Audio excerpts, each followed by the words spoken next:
Hello everyone, my name is Harsh Rathi and I'm your host. Welcome to Choices. This is my second video and I hope you are enjoying what you're seeing. In my first video, I already taught you what is English. Now this is the second video, I will be teaching you what is grammar. पहली video मैंने आपको English के बारे में बता ही दिया था. Second video is about what is grammar. So what is grammar? The whole system and structure of a language is called grammar.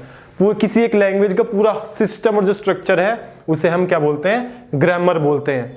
Now अब हमने बोल तो दिया कि भाई structure, but what is structure now, कि स्ट्रक्चर क्या है?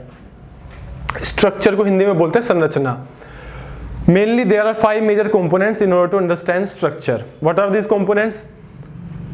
5 कंपोनेंट्स है स्ट्रक्चर को समझने के लिए, और वो 5 कंपोनेंट्स कौन कौन से हैं वो भी हम देखते हैं.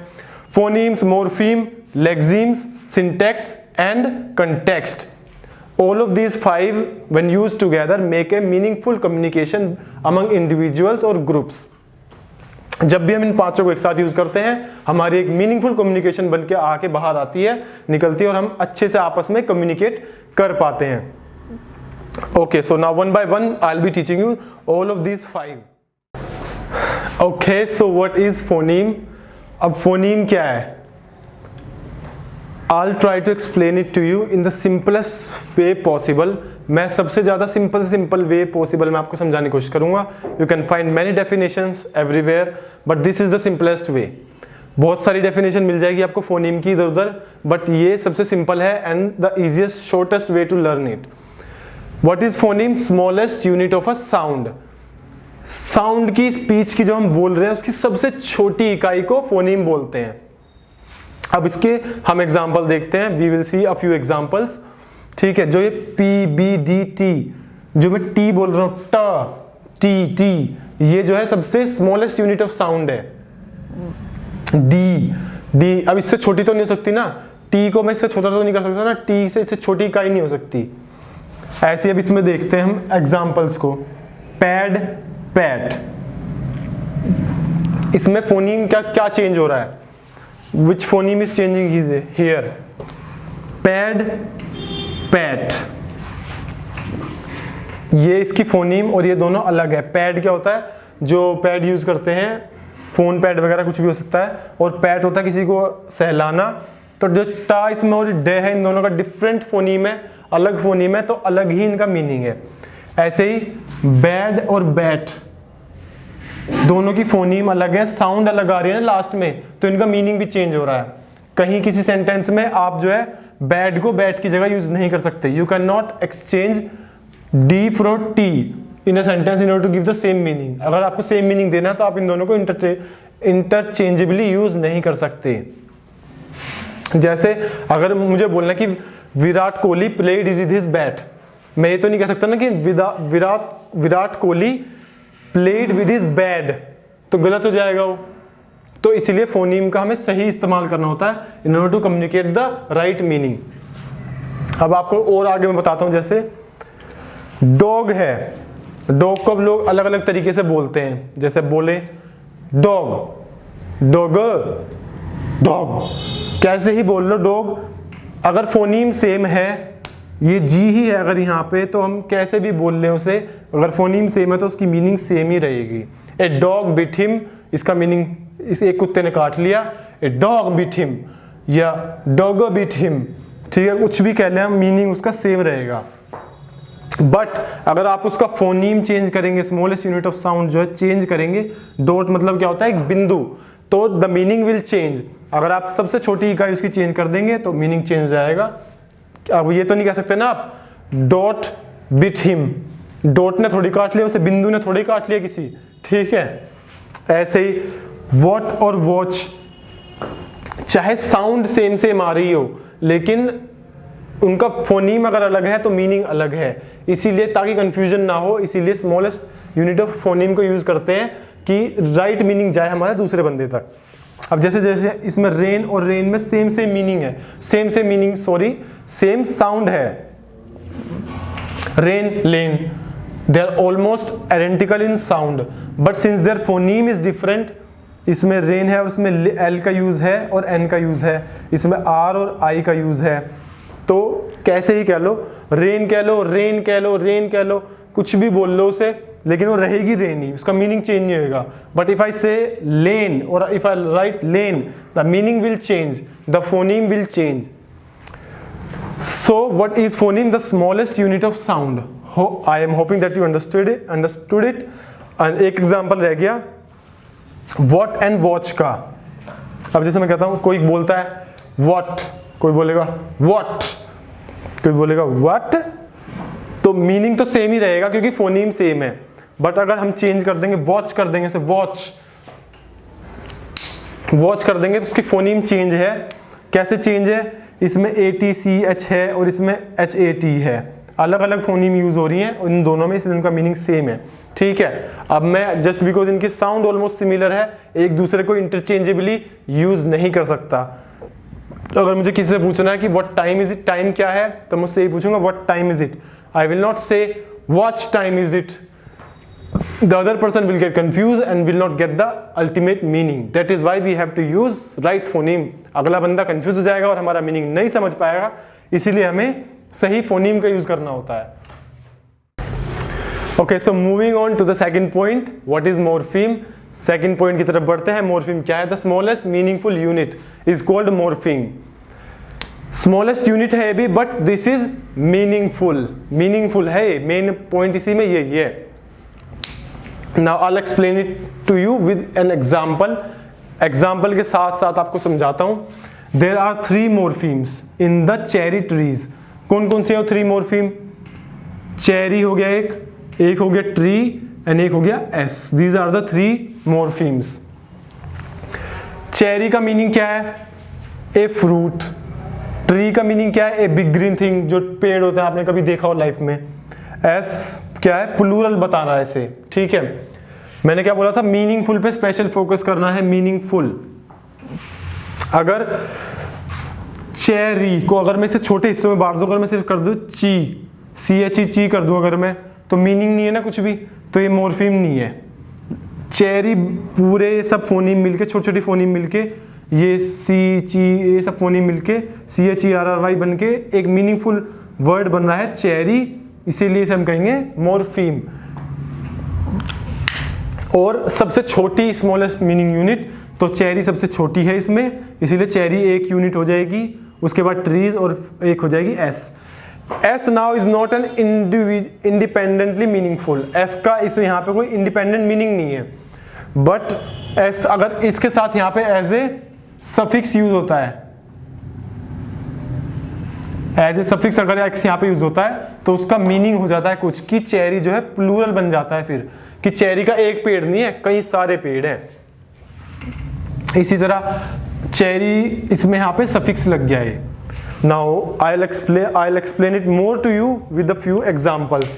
कुछ एग्जांपल्स के थ्रू आपको और ज्यादा समझ में आएगा उससे. Unlikely. Now tell me how many morphemes are here. कितने मोर्फीम्स हैं यहाँ पे? यहाँ पर भी 3 मोर्फीम है. अनलाइकली, लाइक हो गया एक मोर्फीम, इसका मीनिंग है. अब आप कहेंगे अन और ली का तो कोई ऐसे इंडिविजुअल मीनिंग नहीं होता. ये इनका अगर हम ये एस की तरह यूज करें, प्रीफिक्स से सफिक्स की तरह यूज करें, तो इनका इंडिविजुअली कोई मीनिंग नहीं है, कोई दिक्कत नहीं है. बट यहाँ पे जुड़ने के बाद इसका मीनिंग बन रहा है ना, तो ये इसीलिए होगा यहाँ पे. अनलाइकली मीन्स जो तुम्हें मतलब जो काम होने नहीं वाला. Unlikely, she is unlikely to come today, उसका आ जाना बहुत ही मुश्किल है. तो अन क्या हो गया यहाँ पे? प्रीफिक्स हो गया. एंड ली क्या हो गया? सफिक्स. Second example jumper. इसमें कितने मोर्फीम है?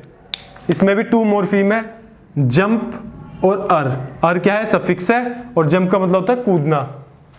कैट्स में कितने मोर्फीम है? इसमें भी 2 मोर्फीम है. कैट मीनिंग और एस, कई सारी कैट प्लूरल, तो 2 morpheme. Non perishable.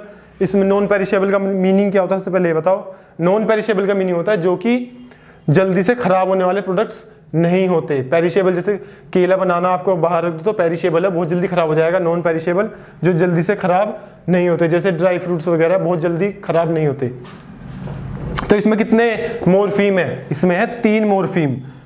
Non perish able, non prefix है, एबल सफिक्स है, और पेरिश जो जल्दी खराब हो जाते हैं. नॉन पेरिशेबल, इसका मीनिंग डिफरेंट है, इसीलिए इसमें है 3 morpheme. Now will see the meaning of morpheme with the use of an full sentence. Full sentence के थ्रू हम इसका मीनिंग समझेंगे। I need to go now but you can stay. मुझे जाना है भैया लेकिन आप रह सकते हो, आप रुक सकते हो। इसमें कितने मॉर्फीम है? 1 2 3 4 5 6 7 8 9। इसके अंदर 9 मॉर्फीम है and every individual single word has its own morpheme. अब इसके 9 मॉर्फीम कैसे, आप खुद देखो। इसमें से कोई भी वर्ड को आप इससे छोटे टुकड़े में नहीं तोड़ सकते, इससे छोटी इकाई तुम इसकी नहीं कर सकते। अगर मैं नाव में से वो, अगर मैं मान लो कुछ भी बट में से ये हटा दूं, टी हटा दूं या यू हटा दूं, तो इसका मीनिंग बनेगा। बू कर दूं अगर में से मीनिंग बनेगा। नाव में से डब्लू हटा दूं तो नो हो जाएगा। I need to go no, तो उसका तो कोई मीनिंग ही नहीं होता। तो बट में टी लगेगा और नाव में ये लगे, इससे छोटी इकाई इनकी नहीं हो सकती। या नीड, नीड में से अगर मैं ये दोनों ही हटा दूं, नेट कर दूं, तो भी मीनिंग नहीं चलेगा, इससे छोटी इकाई नहीं हो सकती, इसीलिए इसे मॉर्फीम कह रहे हैं। अब बात आती है कि what is the difference between morpheme and phoneme. भाई फोनीम और मॉर्फीम में डिफरेंस क्या है? अगर मैं यहां पे बोलता हूं क्या, अगर मैं यहां पे लिख देता हूं डॉग, लिख दिया जैसे मैंने, ठीक है, तो डॉग क्या है? ये पूरा वर्ड क्या है? The whole word is morpheme.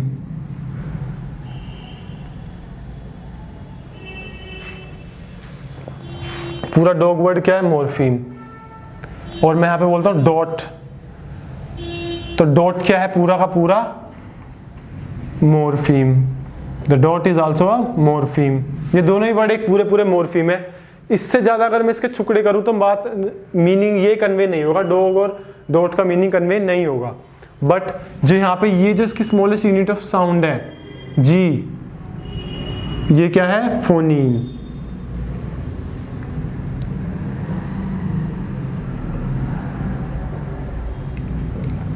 समझे? ये पूरा डॉग फोनीम नहीं है, जो स्मॉलेस्ट यूनिट ऑफ साउंड है, जो मैं बोल रहा हूं डॉग, ग जो मैं बोल रहा हूं ये फोनीम है। और जो पूरा वर्ड मीनिंगफुल यूनिट बन रही है पूरी, उसकी जो डॉग, ड और ग को मिला के जो डॉग बन रहा है, उससे जो पूरी मीनिंग बन रही है वो है मॉर्फीम। और जो सिर्फ ग है इसमें, ग वो क्या है? फोनीम। होपफुली आपको समझ में आ गया होगा। Now we'll be moving on to the third point. Okay, so moving on to the third point, what is lexemes? Lexemes क्या है? ठीक है, I am hoping that the previous 2 points you have understood. These are very complex terms, so you have to carefully pay attention to what I'm saying. बड़ी complex terms है, Google करोगे तो आपको बहुत देर लग जाएगी समझने में, गूगल पे डायरेक्ट आंसर नहीं मिलेगा। A word or several words that have a meaning that is not expressed by any of its separate parts. एक शब्द या एक ग्रुप ऑफ शब्द का जब हम यूज करते हैं उसका मीनिंग होगा कुछ, लेकिन अगर उन्हें पार्ट्स में डिवाइड कर दें, उनको सेपरेट पार्ट्स में कर दें, तो उनका मीनिंग चेंज हो जाएगा। If you haven't understand it now, you'll understand it with the use of the examples. Examples के तरीके से आपको और अच्छे समझ में आ जाएगा। वॉक का मीनिंग क्या होता है? वॉक का मीनिंग होता है चलना, तो चलने एक लेक्सीम है, ठीक है। ऐसे ही फायर स्टेशन एक क्या होता है? फायर स्टेशन, जहां पर जब भी कहीं आग लगती है तो हम फायर स्टेशन पे कॉल करते हैं, वहां से एम्बुलेंस और फायर फाइटर्स आते हैं फाइट करने के लिए। But if you use them in separate parts, fire and station, fire has a separate meaning, station has a separate meaning, and if you use them together they'll make a different meaning. In the same way, if there is a fire somewhere and I want to call the fire station, अगर कहीं पे आग लगी और मैं कहना चाहता हूँ फायर स्टेशन में कॉल करो, तो मैं तो नहीं कहूँगा कि कॉल द फायर, कि भाई कॉल फायर को थोड़ी कॉल करनी है, फायर स्टेशन पर कॉल करनी है। इसी तरह चेंज ऑफ हार्ट्स का मीनिंग क्या होता है? चेंज, दिल बदल जाना। इसका एग्जांपल क्या होगा? Rashmi had a change of heart and she decided not to come. Rashmi का दिल बदल गया और उसने ना आने का डिसीजन ले लिया। इसी तरह के अगर मैं सिर्फ हार्ट का यूज करूँ तो मीनिंग डिफरेंट है। चेंज ऑफ हार्ट्स का मीनिंग है दिल बदल जाना। ठीक, ऐसे bury the hatchet, bury the hatchet का मीनिंग होता है लड़ाई खत्म कर देना। ठीक है, ब्यूरी का मतलब होता है दफनाना और हैचेट का मतलब कुल्हाड़ी, और इसका लड़ाई खत्म करने से कोई मतलब ही नहीं है। जैसे एग्जाम्पल यूज करते हैं, Ankur and Avdesh decided to bury the hatchet.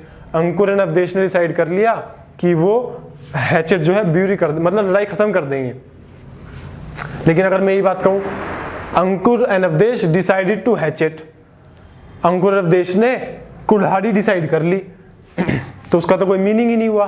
तो लेक्सिम का मीनिंग यही होता है कि जब ये सब एक साथ यूज हो रहे हैं तो ये एक सेपरेट मीनिंग दे रहे हैं which has a its own meaning, and if we divide it into separate parts, the meaning will change and the lexeme will change. लेक्सिम में अब एक चीज और आती है, अगर आपको लेक्सिम पहचानना है इजी वे, डिक्शनरी में आप कोई भी वर्ड जैसे ढूंढते हैं, वर्क, ये एक लेक्सिम है, जैसे कि हमारा वोक लेक्सिम था, वर्क भी एक अपने आप में लेक्सिम है, मेन वर्ड है।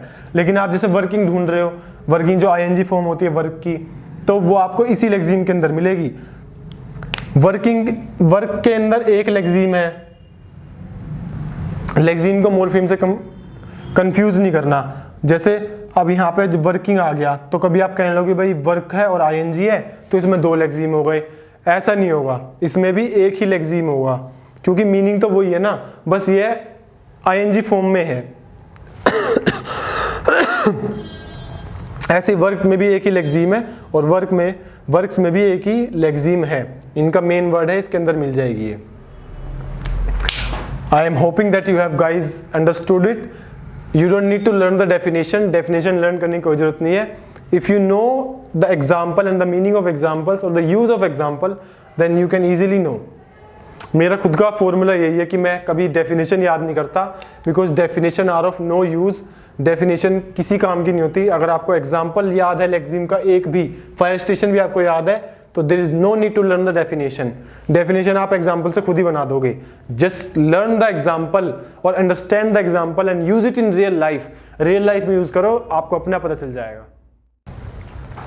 सो moving on to the fourth point, what is syntax. हमारा स्ट्रक्चर का फोर्थ पॉइंट आ गया है। सिंटैक्स क्या है? It is the sentence structure. Sentence का स्ट्रक्चर है, स्ट्रक्चर को बोलते हैं हिंदी में संरचना। तो इस सेंटेंस का स्ट्रक्चर जो होता है, basic structure subject plus verb plus object होता है। If you see here, I enjoy college, ठीक है भाई, मैं कॉलेज में एंजॉय करता हूं अपने आप को। अगर मैं यही बात, इसका स्ट्रक्चर गलत कर दूं, अगर कॉलेज एंजॉय आई कर दूं, तो आपको समझ में आ जाएगा मैं क्या कह रहा हूं, तो ये गलत सेंटेंस हो जाएगा। ऐसे द स्काई इज पिंक, भाई पिंक हो रखा है आसमान, और मैं इसे यूज करूँ पिंक द स्काई इज, इसका स्ट्रक्चर ही चेंज कर दूं, बेसिक स्ट्रक्चर ही चेंज कर दूं। जो ये सब्जेक्ट है, ये वर्ब है और ये ऑब्जेक्ट है, पहले सबसे पहले ऑब्जेक्ट कर दूं, फिर वर्ब कर दूं, फिर सब्जेक्ट कर दूं, तो मीनिंग ही चेंज हो जाएगा। इसी तरह there is not much in syntax, इतना ही है कि स्ट्रक्चर जो है, बेसिक स्ट्रक्चर, वो हमें सही से यूज करना चाहिए। Moving on to the fifth point, हमारा फिफ्थ पॉइंट क्या है? What is context. Context is the background environment setting framework and surroundings of an event or occurrences। जो हमारा एक इवेंट है या कोई भी, जो उसके पीछे की कहानी क्या है, उसके पीछे की स्टोरी क्या है, तो इसको एग्जांपल से आप अच्छे से समझ जाएंगे। जैसे कि अगर आप ले ले बालाकोट स्ट्राइक में, अगर कोई कहता है that India attacked Pakistan with its fighter jets in the Balakot, now one will perceive India as an aggressive country. हाँ, इंडिया को कोई एग्रेसिव कंट्री की तरह सोच सकता है, but no, India is a peace loving country, because you have to know the context behind it. First, Pakistan attacked India in Pulwama attack through a suicide bomber, ठीक है। सबसे पहले पाकिस्तान ने इंडिया को अटैक करा, and in retaliation India attacked, ठीक है। Retaliation, India never attacked in the first place because India is a peaceful country. ये था इसका कंटेक्स्ट। अब जैसे Krishna is also known as Makhan Chor. अगर भाई कोई इंडिया से बिलोंग नहीं करता, कोई एनआरआई या फॉरेनर आया जिसने इंडिया की हिस्ट्री के बारे में कुछ नहीं जाना, और उसे बोले भाई Krishna is also known as Makhan Chor, चोर मतलब तो मतलब कि थीफ समझ लेगा कि भाई तुम्हारे जो भगवान हैं, your God is a thief, तुम्हारे भगवान चोर हैं। But no no no no no, that is not true. You have to know the context. यहाँ पर कंटेक्स्ट क्या है? कृष्ण जो थे जब छोटे थे बहुत ज्यादा, बचपन में माखन चुरा कर खाया करते थे। कंटेक्स्ट पता होना चाहिए before making an judgment. You should not make a judgment on Krishna. Krishna पे जजमेंट मत करो कि सीधा कि भाई वो थीफ थे, चोर थे। No, he used to do it as a play when he was child. चोरी नहीं थी वो, उनकी बचपना था। ये कॉन्टेक्स्ट है, उसके लिए आदमी को कृष्णा की स्टोरी, जो बैकग्राउंड है और जो पीछे की सेटिंग है, थोड़ा बहुत पता होनी चाहिए। So I have already taught you the 5 points included in structure. Structure के मैंने आपको 5 पॉइंट पढ़ा दिए, and when we use all these 5 points together, we make a meaningful communication. जब आप फोनीम, मॉर्फीम, लेक्सीम, सिंटैक्स और कॉन्टेक्स्ट का सही इस्तेमाल करते हैं तो आप जो बात दूसरे तक पहुंचा रहे हैं, you make it meaningful. So अब नाउ ग्रामर क्या है आप समझ गए ना. Grammar is the whole context और the structure of a language. Structure of language को ग्रामर कहते हैं. मैं आपको पढ़ाई चुका हूं what is grammar. Grammar is the structure of a language. Now what is English grammar. If grammar is the structure of language then English grammar is structure of English language. अगर grammar structure है language का तो English grammar क्या है, structure of English language. Now through these 2 videos I have already taught you what is English, and the next thing is what is English grammar. I am hoping that my videos are of some information to you and you are getting what I am saying, कि जो मैं कह रहा हूँ आपको समझ में आ रहा है. Okay, now our class is reaching to an end and I always like to end things on a positive notes. मुझे हमेशा positive notes पे अपनी बातें ख़त्म करना अच्छा लगता है. So here's the quote for you. Life, not how long it is but how good is it that matters. Now it is up to you to understand it. आप अपने आप तरीके से इसको समझ सकते हैं. And I'm hoping that my video was of some use to you, some information to you, and was of some ease to you. आपको आसानी से कुछ समझ में अगर आ गया हो. And if you want to see me make more videos with more enthusiasm, with more new stuff, more about English, then subscribe and do subscribe to encourage me to make more videos.